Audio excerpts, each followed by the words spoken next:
The sea was restless that morning, the waves slamming against the pier as though trying to keep her from coming ashore. The sky heavy with mist, and the smell of salt and oil drifting through the air when Elena stepped off the patrol boat. Her boots sank into the slick metal deck of the NATO base. The chill running up her spine like a silent greeting. She had faced storms before, harder winds, colder seas. But something about this base felt different. Eyes followed her from the shadows of hangars, and towers from men in black wetsuits, standing with arms crossed the seals, waiting to see if she was as capable as they had been told she was. Her uniform clung to her every movement, soaked from the sea. The fabric darkened almost black, the emblem of her navy barely visible on her shoulder, yet her posture did not falter, her gaze steady and focused as she walked toward the command building where the others stood, gathered the air between them, thick with unspoken judgment. Chief Hale stood, at the front, tall, broad, silent, his expression carved from stone. He had heard she was good, but he did not like surprises, especially not the kind that arrived unannounced from across an ocean. Elena stopped a few feet from him, the silence stretched, long enough to draw every ear toward them. A few drops of water fell from her sleeve, hitting the metal floor, with a soft rhythm that seemed to echo through the hangar like a countdown. Hale said nothing. Instead, he turned toward the rest of his men and barked a command, a simple one: run the drill again. Now his tone rough, sharp, cutting through the damp air. The men moved immediately with the precision of a machine, their boots thudding against the ground as they lined up for the obstacle. Of course, it was clear to everyone that the drill was not for them but for her. She followed without hesitation, her soaked boots squeaking faintly on the concrete, her breath steady as she approached the start line. One of the SEALs, a man with a scar across his cheek, smirked as he looked her over, the water dripping from her hair. He said something under his breath, a joke. Maybe she ignored it, her mind already building rhythm, muscle memory, instinct. She had trained in places harsher than this, with less sleep, less food, and far more danger. The cold that clung to her uniform was nothing compared to the weight she had carried in war zones long before this day. The whistle blew, and the men surged forward, bodies colliding with mud and metal. As they began the course, the ropes swung above pools of freezing water, and wooden walls rose like barriers of judgment. She moved among them, fluid and unyielding, climbing, scaling, dropping, landing, with the grace of someone who understood that hesitation was death, each movement deliberate, efficient. Yet the soaked uniform made everything harder.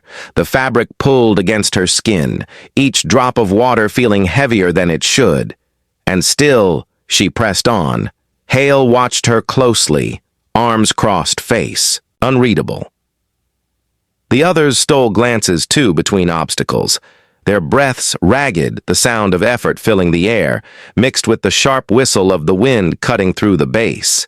She was smaller than most of them, but faster.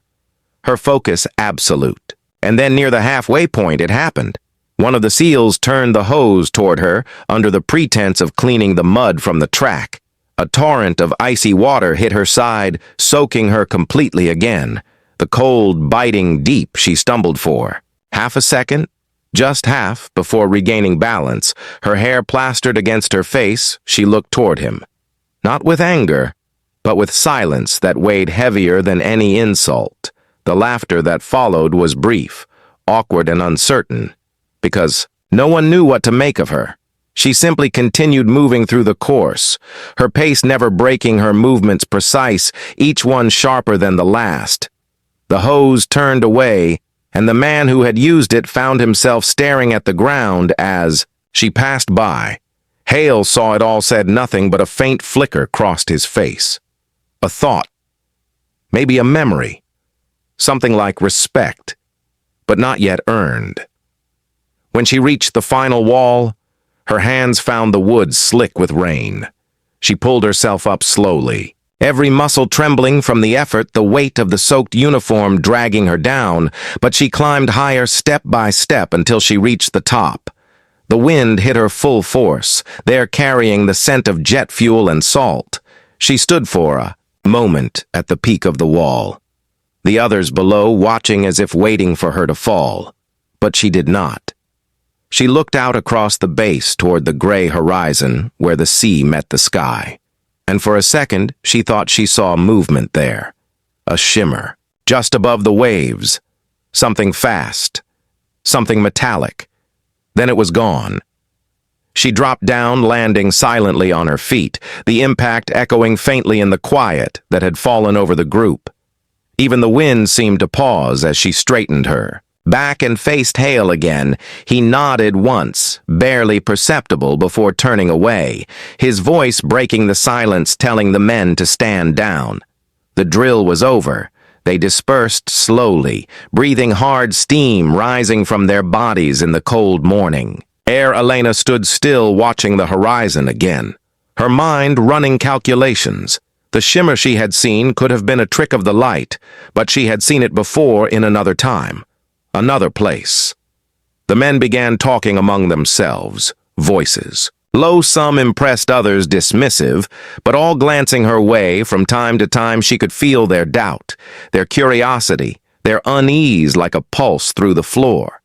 She turned and walked toward the edge of the pier again. The sea restless below, the waves slapping against the metal hulls. She closed her eyes for a moment, listening to the rhythm of the water. It reminded her of engines, distant ones, low, rumbling vibrations she had felt before, in combat zones near the Black Sea, the kind that came just before an aircraft appeared over the horizon. The mist was thickening now, swallowing the edges of the base. Hale watched her from a distance, unsure what to think of the woman who had arrived, without fanfare, soaked cold, yet unbroken. He had seen soldiers crumble under less pressure, and something about her steadiness unsettled him. He wondered what she had seen in her years before this assignment. What kind of training could make someone move with such calm under scrutiny, as if she were walking through memory? Not reality. Elena opened her eyes again and looked to the north where the clouds hung low. Her hand brushed the wet fabric on her sleeve, still heavy, still cold, and she thought she heard it again. That distant rolling sound, the one she had mistaken for thunder earlier, but the sky remained unbroken, gray and silent. She frowned slightly, scanning the horizon for movement, her breath visible in the cold air. She could feel the base behind her coming alive with routine. Orders shouted, engines starting, equipment moving, but her focus was elsewhere, fixed on the unseen. The growing hum beneath the wind, a gull screamed overhead, cutting across the mist, its wings flashing white against the gray. And in that moment she knew the sound was not thunder, not storm, but something else. Something mechanical, something approaching fast from beyond the line where sea met sky. And though she did not move, not yet, her pulse quickened as she stared into the fog, the sound growing, louder with each passing second. And then it came again, that unmistakable roar rising from the distance, closing in on the base. And this time she knew it was not the sea calling her back.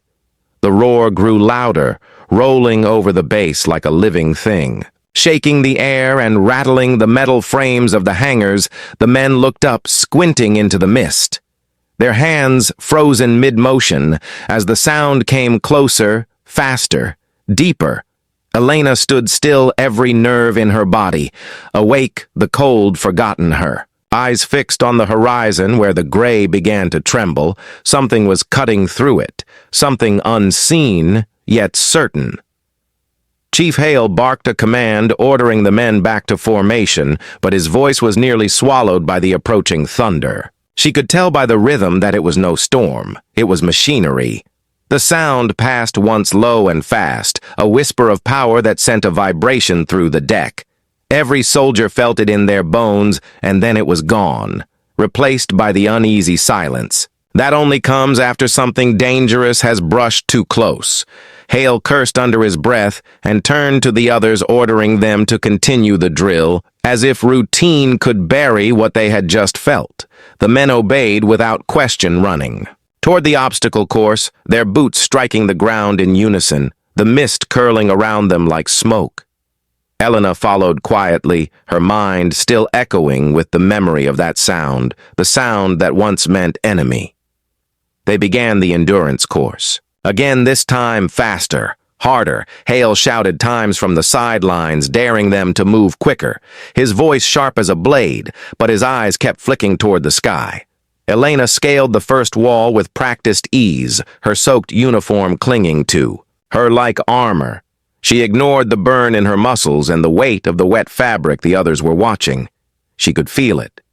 The tension between wanting her to fail and wanting to understand why she refused to.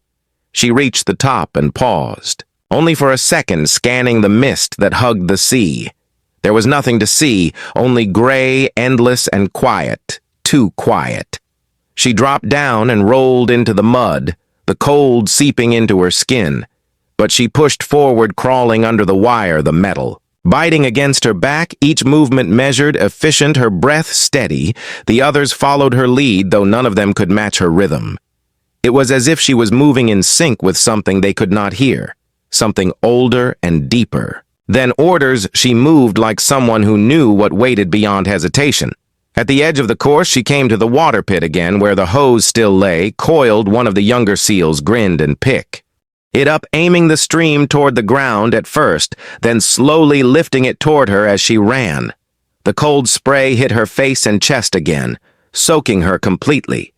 She kept running, the shock of the water biting into her lungs, but she did not stop, not even when the others laughed briefly, their voices rough and uneasy. Hale saw it and said nothing, his eyes unreadable as she passed the finish line, the hose still spraying behind her. She turned and stood tall, her hair dripping, her chest rising and falling. The laughter died quickly because she did not speak, did not flinch.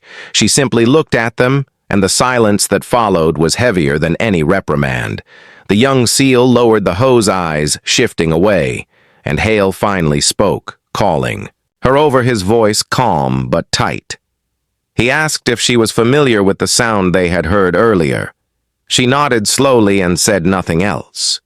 He watched her for a moment as if weighing the truth in her silence, then told her to prepare for the next drill. The wind picked up again, carrying the distant echo of engines, this time faint, this time not passing, but circling. Hale turned toward the radar tower at the edge of the base, where the operator stood with his headset pressed tight to his ear. Elena followed his gaze. She knew what that kind of silence meant, the kind that filled a room when men were listening for something they hoped not to hear. She walked toward the tower without waiting for permission. Hale called after her, but she did not stop. The operator saw her approaching and straightened, uncertain of what to do.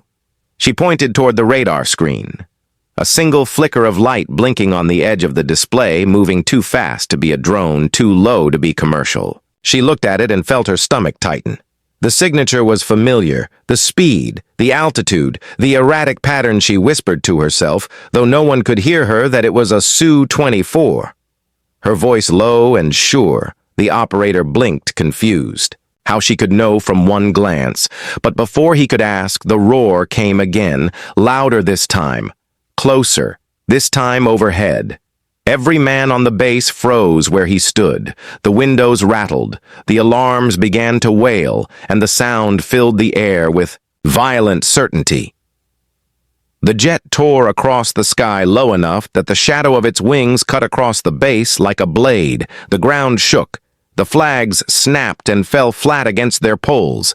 Elena shielded her eyes, looking up into the gray blur that passed above them. She could see the outline of the aircraft, the twin engines, the insignia on the tail, faint but unmistakable, the Russian mark.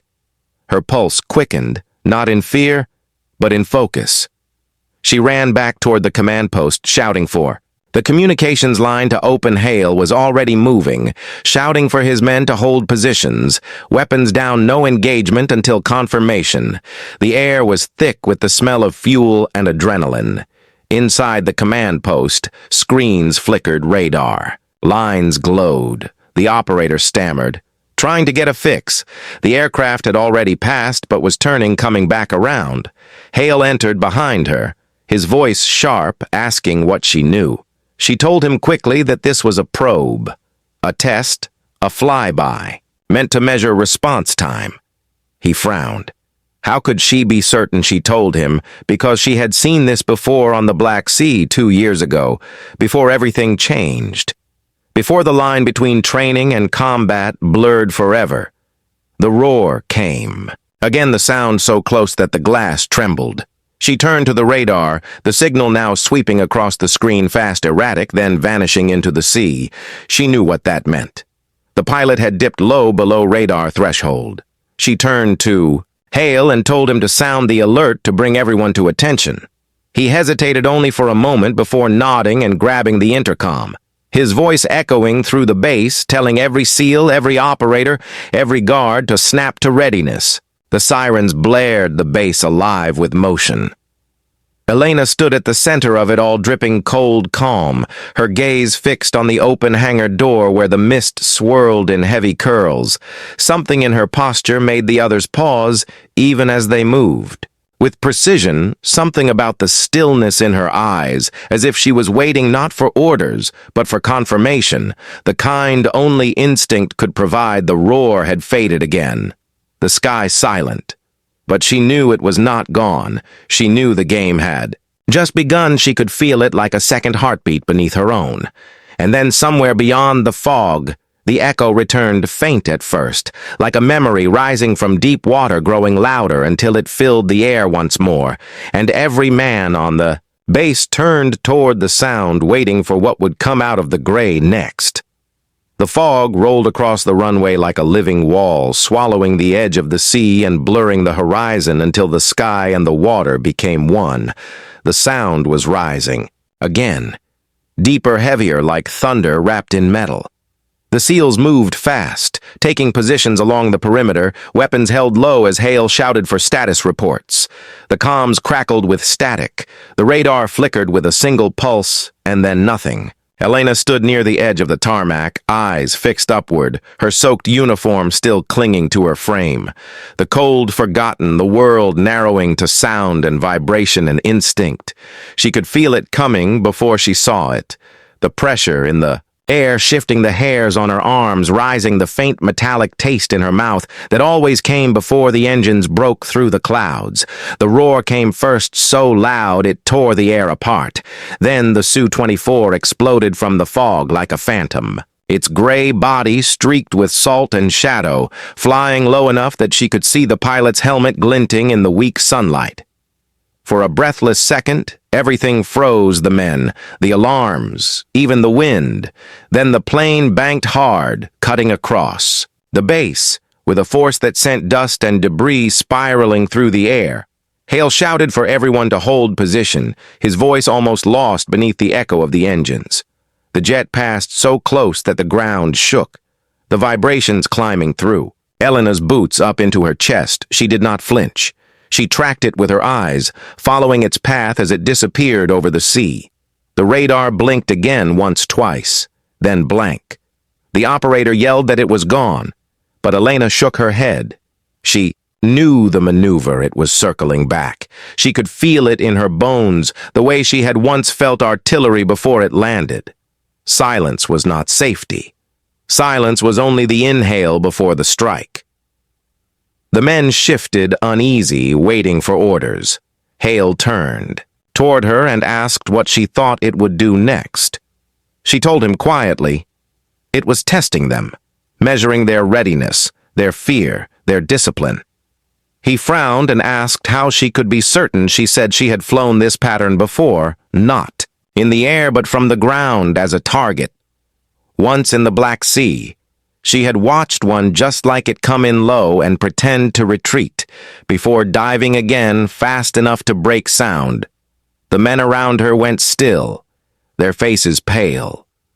The thought of what that meant, heavy in their throats. The roar came again this time, closer, sharper, like the edge of a blade cutting the mist. It appeared again, slicing across the sky at an angle, engines screaming, metal flashing. The entire base ducked instinctively. The alarms wailed, the sirens painting the fog red with their glow. Elena did not duck. She moved forward toward the open runway, shouting for the others to keep eyes on the target. Her voice steady strong, carrying across the chaos. Hale saw her move and swore under his breath. But he followed because in that moment, command had shifted without words, and everyone could feel it. The plane banked again, its wings catching the light as it climbed high, disappearing into cloud cover, and for a moment, there was nothing, only the ringing in their ears and the thudding of hearts against ribs. Elena raised her head, searching the sky, knowing it was not done. The mist thinned for a second, revealing the pale blue beyond, and she saw it then, a small flash of sunlight reflecting off metal high above the clouds. It was climbing, circling, waiting. She whispered for Hale to listen carefully, and when he leaned closer, she said, "It is watching us. Not attacking, not yet, but watching." The realization sank. In heavy and cold, the SEALs stood ready, their weapons tight in their hands, but none of them fired. None of them breathed too loudly. The fog began to drift again, curling around their legs like smoke. The sound had faded completely, but its echo still hung in the air. Elena took a slow step forward, her eyes still on the sky. She could feel something electric in the silence, like a wire stretched too tight. She knew this was not over, that the next pass would not be a warning. She opened her mouth to speak, but before the words could form, the radar inside the tower began to scream. A new signal flashed bright across the screen, faster, stronger.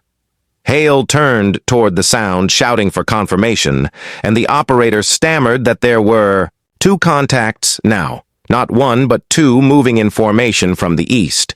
And as the sirens rose again, Elena's gaze hardened. The fog split apart under the pressure of wind, and from the void of gray came not 1 shadow, but 2 sweeping low across the sea, their engines roaring like beasts awakened. The men stared frozen, the ground quaking beneath them, and Elena whispered under her breath a single word that none of them could hear, but every one of them felt: incoming. The 2 jets screamed overhead, casting shadows over the base. Hale and his men snapped to attention. Weapons raised, adrenaline sharp in their veins. Elena stood at the edge, watching the horizon, her soaked uniform clinging her hair, plastered to her face. The roar faded, but the threat remained silent and deadly. She whispered to herself, eyes narrowing. The next strike was coming.